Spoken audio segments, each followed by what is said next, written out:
जय श्री कृष्ण मेरे भैया। डिस्कशन सीरीज के इस सेशन थर्ड में आप लोगों का स्वागत है।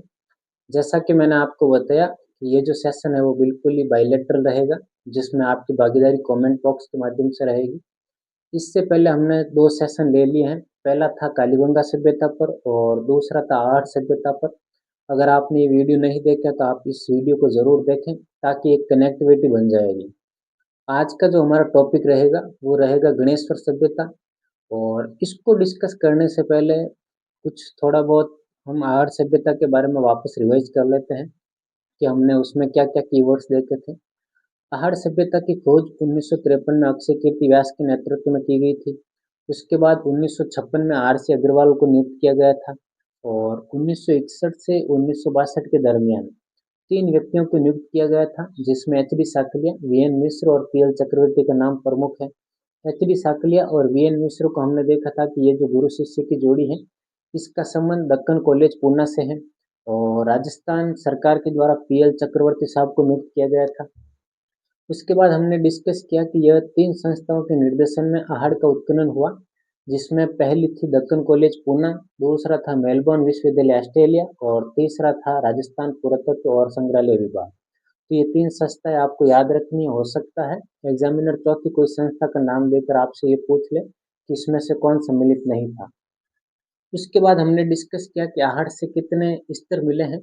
तो आहट की जो उत्खनन है वो 3 चरणों में हुआ है और यहाँ से 8 स्तर मिले हैं। हमारे लिए यहाँ से 3 इम्पोर्टेंट स्तर थे, पहला, तीसरा और चौथा। पहले में हमें मिट्टी की दीवारें और बर्तनों का ढेर मिला है, तीसरे में चित्रित बर्तन मिले हैं और चौथे में हमें तांबे की 2 कुल्हाड़ियाँ मिली हैं।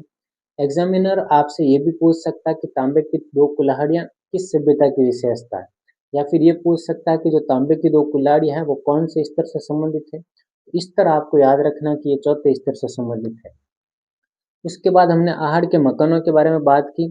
तो इनकी जो नींव थी वो पत्थर से बनी हुई थी, बेसिकली शिस्ट या काले पत्थर की बनी हुई थी और जो दीवारें थी वो पक्की ईंटों की निर्मित थी और इन दीवारों को मजबूती प्रदान करने के लिए इसमें क्वार्ट्ज के पत्थर मिलाए जाते थे।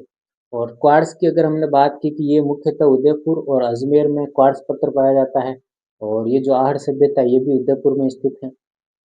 इसके बाद हमने बात की कि यहाँ से 6 यूनानी मुद्राएं मिली हैं, 3 मुहरें मिली हैं और हमने याद किया था कि मुद्राएं हमेशा ज़्यादा होती हैं, मुहरें कम होती हैं, इसलिए मुद्राएं 6 हैं और मुहरें 3 ही हैं। इन मुद्राओं पर एक तरफ त्रिशूल का अंकन था और दूसरी तरफ एक यूनानी देवता है अपोलो, उसको तीर और तर्कस से युक्त बताए गए हैं। इसके बाद हमने डिस्कस किया कि आहट से एक लेपिस लाजुली मिलती है, जिसको हिंदी में हम लाजवर्द कहते हैं। इसका जो मुख्य क्षेत्र वो बदख्शा अफगानिस्तान या फिर ईरान माना जाता है और यहाँ से मिलने के कारण हमने ये अनुमान लगाया था कि कहीं न कहीं आहट वासियों का जो संबंध है वो ईरान से भी रहा हुआ है। और अब हम आज का टॉपिक डिस्कस करेंगे गणेश्वर सभ्यता। गणेश्वर सभ्यता वर्तमान में सीकर जिले में स्थित है और सीकर जिले की एक तहसील है नीम का थाना। और नीम का थाना तहसील में एक गांव पड़ता है सुनारी और उस इस सुनारी गांव से गणेश्वर सभ्यता के अवशेष मिलते हैं। आप जब लोहयुगीन सभ्यताएं पढ़ेंगे तब आप सुनारी का नाम भी देखेंगे कि सुनारी एक लोहयुगीन सभ्यता है और यहाँ से लोहे गलाने की भट्टियां भी मिली है। तो यहाँ पर आपको कंफ्यूज नहीं होना है। गणेश्वर सभ्यता एक ताम्रयुगीन सभ्यता है, सुनारी सभ्यता एक लोहयुगीन सभ्यता है और सुनारी से लोहे गलाने की भट्टियां भी मिली है। बाद हम लोग बात करेंगे गणेश्वर सभ्यता की खोज के बारे में। जैसा कि आर.सी. अग्रवाल के बारे में हमने देखा कि आहट में 1956 में इन्होंने उत्खनन किया, तो इसी से याद रखना है कि 1977 में गणेश्वर सभ्यता की खोज आर.सी. अग्रवाल के द्वारा की गई थी। इनके साथ एक व्यक्ति और मिले थे, विजय कुमार, और इन दोनों व्यक्तियों ने 1978 में गणेश्वर सभ्यता का व्यापक स्तर पर उत्खनन किया था। जब हम गणेश्वर सभ्यता के काल के बारे में बात करें तो इसका जो बेसिकली काल माना जाता है वो 2800 BC के आसपास का माना जाता है और विकसित सिंधु घाटी सभ्यता का काल हमने डिस्कस किया था कि 2350 से 1750 के बीच का है, यानी कि ये सिंधु घाटी सभ्यता से भी प्राचीन है। और ताम्रयुगीन सभ्यताओं के बारे में बात करें, जितनी भी हमें ताम्रयुगीन सभ्यताएं मिली हैं उसमें से ये प्राचीन मानी जाती है और यहाँ के जो बहुत सारे उपकरण हैं वो तांबे के बने हुए मिलते हैं। तो सबसे पहले तांबे के उपकरण हमें यहीं से मिले हैं, इसलिए गणेश्वर सभ्यता को ताम्रयुगीन सभ्यताओं की जननी कहा जाता है। और ये भी माना जाता है कि ये जो सभ्यता है यहाँ से कालीबंगा और कालीबंगा के बाद सिंधु घाटी सभ्यता यहाँ तक तांबे के उपकरणों का निर्यात किया जाता था। तो आपको ये ध्यान रखना है कि सिंधु घाटी सभ्यता में तांबे के उपकरणों का जो आयात है वो कहीं न कहीं गणेश्वर सभ्यता से होता था। तो इसलिए गणेश्वर सभ्यता को ताम्रयुगीन सभ्यताओं की जननी कहा जाता है। इसके बाद अगर हम बात करें इसे पुरातत्व का पुष्कर क्यों कहा जाता है, यानी कि धार्मिक स्थलों में जो पुष्कर का महत्व है वही अगर हम ताम्रयुगीन सभ्यता या फिर धातुओं के बारे में देखें तो वही योगदान गणेश्वर का है, क्योंकि गणेश्वर ने धातुओं की पहचान में और उसके उपयोग के निर्धारण में बहुत बड़ा योगदान दिया है, इसलिए इसे पुरातत्व का पुष्कर कहा जाता है। तो ये दो फैक्ट आप ध्यान रखना, जिसमें से पुरातत्व का पुष्कर गणेश्वर को कहा जाता है, ये आपके लिए इम्पोर्टेंट है और ये क्वेश्चन आ भी सकता है कि पुरातत्व का पुष्कर किस सभ्यता को कहा जाता है। कालीबंगा, आहड़, बालातल और गणेश्वर, तो ये चार ऑप्शन में आ सकते हैं आपके। आहड़ में हमने देखा था कि मकानों की नींव में पत्थर का प्रयोग था और उसके बाद दीवारों में कच्ची ईंट का प्रयोग था, लेकिन गणेश्वर में ये होता है कि जो मकान है वो पूरे ही पत्थर से निर्मित होते हैं। ज्ञानेश्वर सभ्यता की बस्तियों को बचाने के लिए हमें यहाँ से कई बांधों के प्रमाण मिलते हैं कि उन बांधों के द्वारा जल के प्रवाह को रोक दिया गया और यहाँ से गणेश्वर की जितनी भी बस्तियाँ थी उनको बचाया गया। तो आपको ये ध्यान रखना है कि यहाँ के जो मकान है वो पत्थर से निर्मित है और यहाँ से जो मकान या फिर बस्तियों को बचाने के लिए बांधों का प्रयोग किया गया है। और ये जो बांध थे ये भी बिल्कुल पत्थर के बने हुए थे। तो पत्थर के बांध और पत्थर के मकान, ये दो कीवर्ड आपको गणेश्वर सभ्यता से याद रखने हैं। इसके बाद हम डिस्कस करेंगे यहाँ के मृदबांडों के बारे में। ऐसा माना जाता है कि यहाँ के जो मृदबांड है वो काले और नीले रंग के थे या फिर काले और नीले रंग के मिश्रण से बने हुए थे, जिन्हें हम कपिसवर्णी मृदबांड कहा जाता है।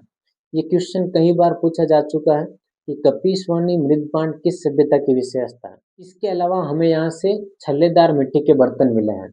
तो ये दो प्रकार से बन सकता है। ये एक तो होता है कि मिट्टी के कुछ छल्ले बनाए जाते हैं और उन छल्लों को जोड़कर उस पर मिट्टी का एक लेप बना दिया जाता है। यानी ये होता है कि मिट्टी की कुछ चूड़ियाँ बनाई जाती है जिसे हम छल्ले मानते हैं और उनको जोड़कर एक ऐसा बर्तन बनाया जाता है और उस बर्तन के चारों ओर मिट्टी का लेप लगा दिया जाता है, जिससे वो बर्तन तैयार हो जाता है। पहली चीज़ तो ये। और दूसरा होता है कि इन बर्तनों में कहीं ना कहीं छेद थे और इन छेद के आधार पर इन्हें छल्लीदार बर्तन कहा गया है। ऐसी कुछ विशेषताएं जो किसी एक पर्टिकुलर सभ्यता से संबंधित हो तो वो क्वेश्चन आपसे पूछा जा सकता है। तो छल्लेदार मिट्टी के बर्तन, पत्थर के मकान, पत्थर के बांध और कपिस्वर्ण मृदबांड, ये चार कीवर्ड है जो आपको ध्यान में रखने हैं। इसके बाद हम लोग डिस्कस करेंगे कि यहाँ के जो ताम्र उपकरण हैं उसमें ऐसी क्या क्या चीज़ें हैं जो हमें यहाँ से मिली हैं। तो सबसे पहले अगर हम बात करें तो यहाँ से हमें तीर के अग्रभाग मिले हैं, यानी कि जो त्रिभुज टाइप होता है तीर का अगले वाला हिस्सा, तो वो अग्रभाग हमें यहाँ से मिला है। कुछ हमें तांबे की सुइयाँ भी मिली हैं और हमने इससे पहले देखा कि यहाँ से छल्लेदार मिट्टी के बर्तन मिले हैं और उसमें छेद किया जाता था ताकि कोई पेय पदार्थ है वो उसमें रिसकर निकल जाता था। और यहाँ की जो तांबे की वस्तु हैं उनकी अगर हम बात करें तो इसमें 99% तांबा है। इसका मतलब ये निकाला जाता है कि गणेश्वर के निवासियों को मिश्र धातु का ज्ञान नहीं था। अगर इनको मिश्र धातु का ज्ञान होता तो ये तांबे में टिन मिलाकर कांसे का निर्माण कर सकते थे। तो यहाँ से जो तांबा मिला है उसमें 99% तांबा है। इससे ये अनुमान लगाया जाता है कि कहीं न कहीं यहाँ के निवासियों को मिश्र धातु का ज्ञान नहीं था। अगर हम गणेश्वर सभ्यता के व्यापार और वाणिज्य की बात करें तो ऐसा माना जाता है कि कांतली नदी के माध्यम से सरस्वती और द्रस्वती नदी तक पहुंचता था और सरस्वती और द्रस्वती नदी के माध्यम से सिंधु घाटी सभ्यता तक ये पहुंचता था। तो कहीं ना कहीं जो गणेश्वर के जो उपकरण हैं जो तांबे के, वो सिंधु घाटी सभ्यता तक पहुंचाए जाते थे, यानी कि गणेश्वर से तांबे के उपकरणों का आयात और निर्यात किया जाता था। ब्रीफ में अगर बात करें गणेश्वर सभ्यता की तो 1977 में गणेश्वर सभ्यता की खोज रतन चंद्र अग्रवाल के द्वारा की जाती है। 1978 में विजय कुमार को शामिल कर लिया जाता है और इन दोनों व्यक्तियों के द्वारा व्यापक स्तर पर उत्खनन किया जाता है। इसके बाद हम बात करें कि ये जो कांतली नदी के किनारे हैं इसे ताम्रयुगीन सभ्यताओं की जननी कहा जाता है और पुरातत्व का पुष्कर भी कहा जाता है। जो जो महत्व पुष्कर का है धार्मिक स्थलों में, वही महत्व ताम्रयुगीन सभ्यताओं में देखा जाए तो गणेश्वर का है, इसलिए इसे पुरातत्व का पुष्कर भी कहा जाता है। इसके बाद हमने बात की कि यहाँ से कपिस्वर्ण मृदबांड मिले हैं, मकान है वो पत्थर के बने हैं, बांध है वो पत्थर के मिले हैं और कुछ छल्लेदार बर्तनों के ढेर मिले हैं, इसलिए छल्लेदार बर्तन तो आपको याद रखनी ही है क्योंकि ये एकमात्र ऐसी सभ्यता है जहाँ से छल्लेदार मिट्टी के बर्तन मिले हैं। इसके अलावा हमने बात की कि यहाँ से कुछ सुइयाँ मिली हैं जो तांबे की थी और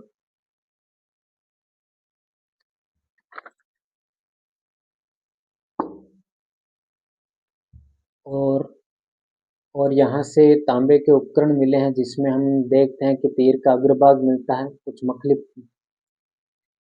इस और मछली के पकड़ने के कांटे और मछली पकड़ने के कांटे और तीर के अग्रभाग भी हमें यहाँ से मिलते हैं।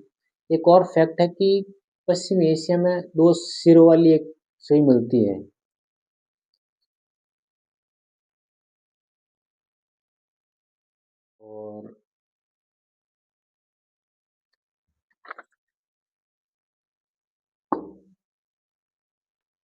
और और यहाँ से तांबे के उपकरण मिले हैं जिसमें हम देखते हैं कि तीर का अग्रभाग मिलता है, कुछ मछली इस और मछली के पकड़ने के कांटे और मछली पकड़ने के कांटे और तीर के अग्रभाग भी हमें यहाँ से मिलते हैं। एक और फैक्ट है कि पश्चिमी एशिया में 2 सिरों वाली एक सुई मिलती है।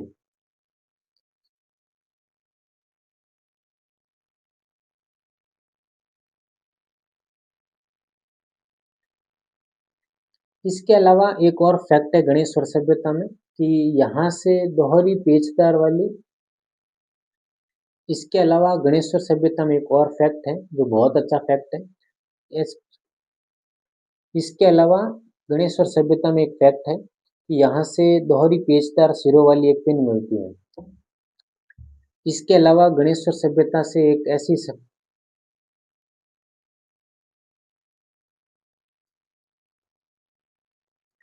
इसके अलावा पश्चिम एशिया से एक ऐसी पिन मिलती है जो दोहरी पेचदार सिरों वाली होती है और उसका संबंध माना जाता है कि कहीं न कहीं इसका संबंध गणेश्वर सभ्यता से है और ये जो पिन है वो गणेश्वर से ही निर्यात की गई है क्योंकि गणेश्वर से भी ऐसी पिन मिलती है। तो गणेश्वर से एक ऐसी पिन मिलती है और ऐसी की ऐसी पश्चिमी एशिया में भी मिलती है। तो ये फैक्ट ध्यान रखना है आपको कि दोहरी पेचदार सिरों वाली जो पिन है उसका संबंध किस सभ्यता से है तो गणेश्वर सभ्यता से।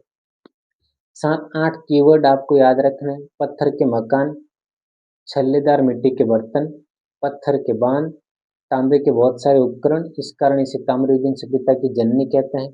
इसके बाद कपीसवाणी मृदबांड और दोहरी पेचदार सिरों वाली एक पिन और इसके अलावा आपको ध्यान में रखना है कि विजय कुमार और आर सी अग्रवाल। अगर ये